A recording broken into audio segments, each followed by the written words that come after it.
Sarah, not really her name, is a woman in her 30s with 2 kids at home, working full-time, and has a very sweet husband who does his best to help her. She feels tired, she feels stressed out, unhappy with her life, and she can't understand why either. She has 2 beautiful kids, a great husband, fulfilling job, a beautiful house. Even with COVID, she recognizes she has it better than most. So why is she so unhappy? And why does she feel so stressed? Have you ever felt like that? I'm Melody Brooke. I've helped clients with problems like these for more than 30 years. I'm a licensed professional marriage and family counselor and a professional counselor. Also, I'm the author of Oh Wow, This Changes Everything. Now, why is it titled that way, you might ask? Well, simply because if you really do understand it, it does change everything. It changes everything in your life. I wrote it because I want to make it easier for people to live more satisfying and fulfilling lives. Sarah is super hard on herself. She sees her mistakes and berates herself for making them. Granted, she recognizes she isn't really a terrible person, but it seems she can't stop herself from being overcome with thoughts of how stupid, idiotic, clumsy, dumb, and just plain wrong she is when things like that happen, when mistakes occur. She's juggling her job. She's trying to manage her kids at home, to keep her house in order, to see to her husband's needs for affection and time, and it just doesn't leave much room for mistakes. A toy gets left out, someone trips over it. Their very tight schedule gets thrown for a huge loop. Dinner left on the stove too long or not started on time can wreak havoc on the noise level in their house. Often she ends up yelling at one of the kids or snapping at her husband, causing friction and hurt feelings on both sides. Her husband, he doesn't know what to do to help her when she falls into these pits of despair, and she finds herself crying herself to sleep and angry with everyone. What I've discovered is that this scenario happens to all of us. Maybe not in that exact same way or over the same issues, but all of us can fall into tripping ourselves up this way. Is life stressful? Of course it is. Especially now in the middle of a pandemic when you don't know what to believe about how to keep you and your family safe, or even if there's the real threat or not. The economy crumbling because of shutdowns and fear of deaths increase the stress outside of our normal day-to-day stressors. Maybe your stress is more imminent, with a job loss looming or one already happening, a few prospects for work that are coming up. Maybe your spouse is losing patience with you for not bringing in needed income on top of your own fears. Maybe you just wonder how you're going to make your rent or mortgage payment. You have to get your kids to school and your school isn't offering homeschooling, so you don't know how to keep your family safe, or they're offering homeschooling and nothing else, and you don't know how you're going to manage months more of juggling your job and being a school monitor.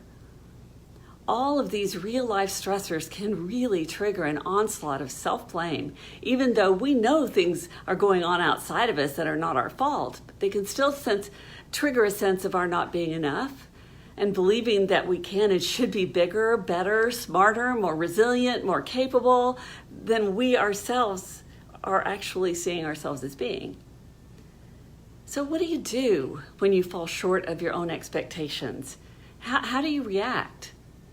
Typically, as I mentioned many, many times before, we have this old brain, a lizard brain reaction, which seemingly makes sense, but it's actually lying to us about what's going on. You're thrust into a place of feeling like the victim, and you're overwhelmed, you're stressed, you're fearful, and you feel trapped, despairing, helpless, and feelings that are so awful, and you end up turning on yourself.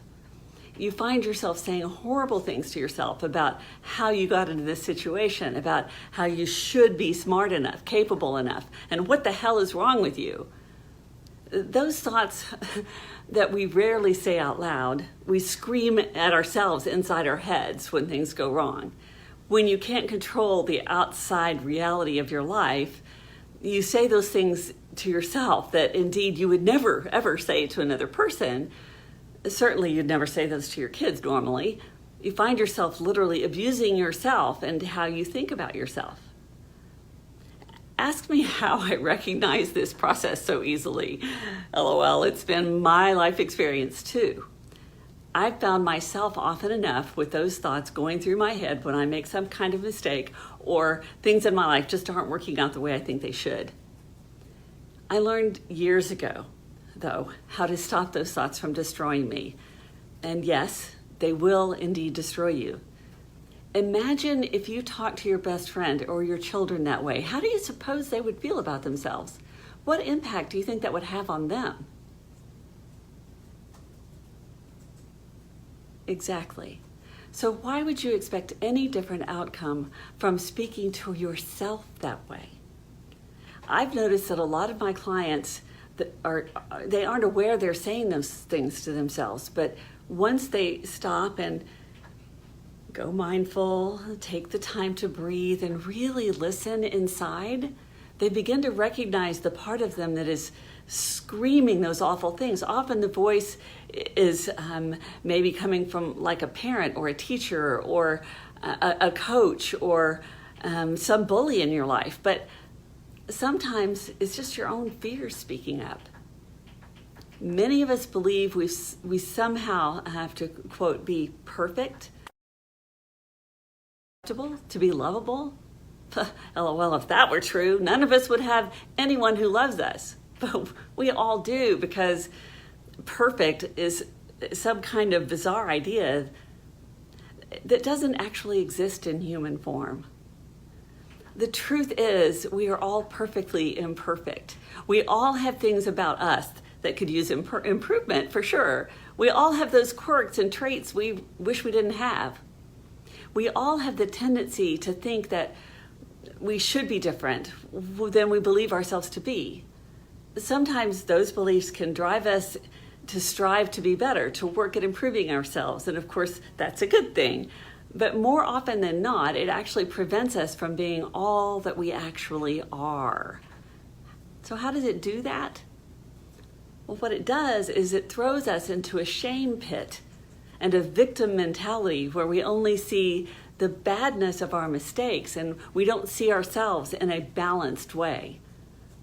Learning to accept ourselves is probably one of the greatest challenges many of us face.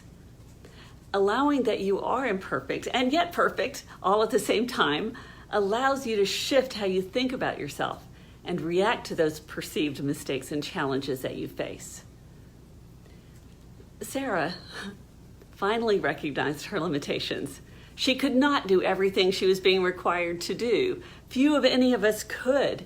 You see, one of her children has special needs, and this child was requiring a lot of her time and of her attention as she attempted to be everything for everyone at work and at home. But instead of continuing to beat herself up emotionally, she was able to see that she was all that she was accomplishing, and then see what things it was just not possible for her to do on her own. Fortunately, she was able to afford to cut back on her hours at work, and this reduced her sense of failure. She started laughing at her perceived shortcomings and making jokes about how she tends to forget things when her plate is too full. She started talking more kindly and gently to herself with compassion when things went wrong. Consequently, fewer things actually did go wrong. She was less stressed and overwhelmed, and once she started treating herself the way her best friends do, what do you think happened? So what's stopping you? What voices are lying to you today?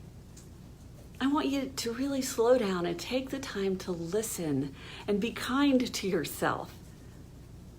Believe it or not, the world actually needs more of you and not less. Encourage yourself the way you would encourage others in your life, and you will be amazed at how much better your life experience becomes. And I would love to be on that journey with you. Check out my books on Amazon and find out more about me on my website, melodybrook.com, and I will see you there. So now I'm going to step up a little closer so that I can talk to anybody who happens to be here today. Hi, Sue. Hi, Paul. Thanks for joining me. And if you came in late, I hope that you'll go back and listen to the things that I talked about today, because I think there's very few of us that are not impacted by a struggle that we have with being able to accept ourselves as we are, because there's not any of us that don't have those little different ways of doing and being that doesn't match everybody else.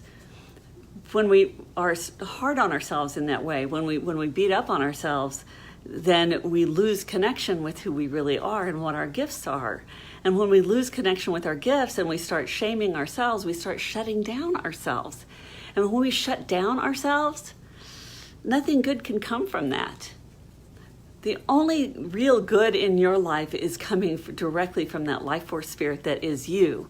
All of those things. And sometimes, there might be some areas you need to work on. I know I have my areas I need to work on. I am not a detailed person. Thanks, Paul. Thank you for listening today. I'm glad it made a difference to you. And I hope that other people listening to it will make a difference to you too, because I do want more of you to be more of you, because the more that you are, the better our world is. The more we hold back ourselves. Hi, Donna. So awesome to see you. The more we hold back on who we are, the less value that we're able to bring to the world. And a lot of us are brought up in environments. In fact, I just got off a session with a young woman today who was talking about the fact that her belief system and her parents' belief system from an early age were very different. And since they were very different, she felt she was wrong and bad, and so she developed self-esteem issues. She developed a sense of her never quite being enough. How many of us are struggling with that? Because so many of us grew up in maybe repressive households, or households where, maybe we were the active one in the family, or maybe we were the creative one in the family, or maybe we were the thoughtful, more introverted one in the family. And all of those things being different makes us feel like there's something wrong with us, which of course is not true. And we think, well, we need to work at being more of this, or we need to work at being more of that, which really we just need to work at being more of ourselves and stop trying to force ourselves into a box that fits somebody else's picture of who they think we were supposed to be. Because you are uniquely you. And if there's one thing I hope my children got growing up, was permission to be who they are. And my children, some of them were a handful, but they were also amazing, brilliant, creative, and had unique ways of looking at the world. And all of us do. We all have a unique way of looking at our lives, a way of looking at what's happening. And those points of view all make this cacophony of this beautiful tapestry of who we are as a human race, and we need all of those threads to make the tapestry work. And if your tapestry is missing the thread of you, if our tapestry, the world's tapestry, is missing the thread of you, well, there's something less about that. We are less as a human race than we were. So what was Donna saying here? Oh, it says my kids are amazing. I have to be a bragging mom and say, yes, indeed, my kids are amazing. I'm a very lucky mom indeed, in spite of some of the stuff I put them through, which I did put them through some stuff. But they are brilliant, amazing kids, and I'm very grateful for that. Eric, thanks for coming on today. I also would love to hear your thoughts of what kinds of challenges that you might have had, and any struggles that you might have had in that area in terms of being able to accept yourself. And I have to say, I'm just going to throw this in here right now, is that that's something I continue to struggle with sometimes, because there are so many things that are demanded of us every day, even in our very limited world that a lot of us experiencing right now. There's still a lot of demands put on us, and we don't always meet those demands. And when we don't meet those demands, we tend to beat up on ourselves. We tend to criticize ourselves. We tend to see ourselves as not enough. We instead need to kind of shift our focus and say, okay, well, these things are true about me, but that isn't the whole story. that isn't the whole story of me. The whole story of me is way bigger than that. Because while I may be not as organized, not as neat, not as detail-oriented as other people, I may be a little bit more impulsive, and I may be a little more scattered in the way I think about things. The bigger picture is that I am also this creative, thoughtful, empathetic person who has a creative side, who can look at things from a little different view than other people and put things together a little different than other people can. So all the bigger picture includes all of those parts of me. And when I reject some part of me, I end up feeling bad about the other parts of me. Do you see how that works? We can't shut out one part of ourselves and just accept another part of ourselves, because all of those parts work together to make us who we are. And that's the beauty of the human being. We're so complex. We're so difficult to figure out sometimes, but we all have these things in common, that we struggle with a lot of the same ways of thinking, that our old brain pushes us into these boxes of thinking that we have to be a certain way, and you don't. The most important thing is for you to be you, for me to be me, and for us to explore who that is in our lives and in our relationships. So Donna says, thanks so much. Great points. Take care. Thank you for being here today, Donna.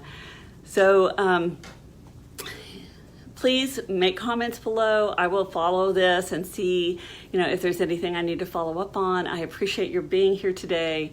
And you can, again, find out more about me at melodybrook.com. And if you haven't seen my book, it's Oh Wow, This Changes Everything. I have a workbook that goes along with that. I have a workbook for couples as well. I have a lot of other interesting things happening on my website, soon to be launched, so check that out. And thank you so much for taking the time to be here today. And I will see you next week at 4 o'clock. See you then.